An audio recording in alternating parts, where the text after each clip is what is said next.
Latin, chapter 21, chapter lesson. It's on page 146. You've started learning about Latin verbs of being in 3 different tenses. What are they?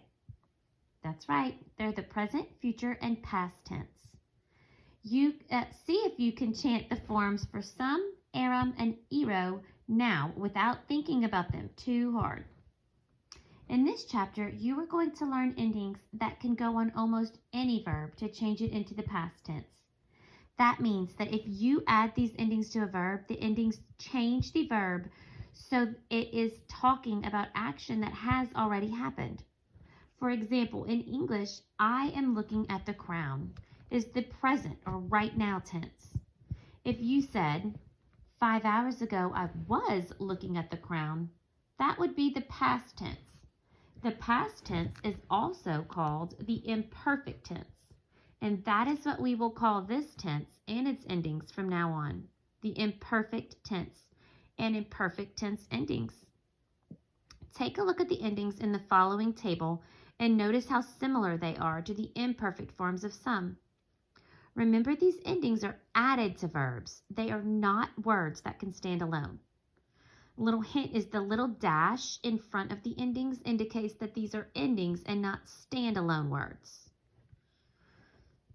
I'm going to start with first person singular is bomb, second person singular boss, third person singular bot, first person plural bombus, second person plural botus, third person plural bont.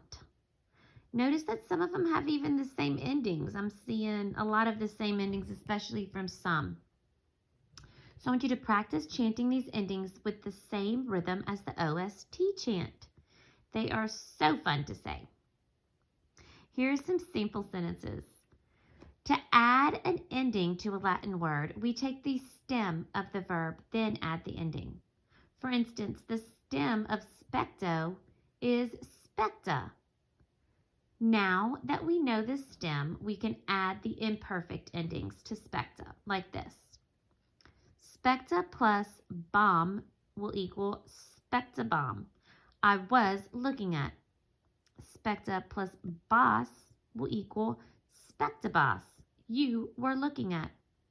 You can keep reading and it'll give you all the examples for specta in the imperfect tense.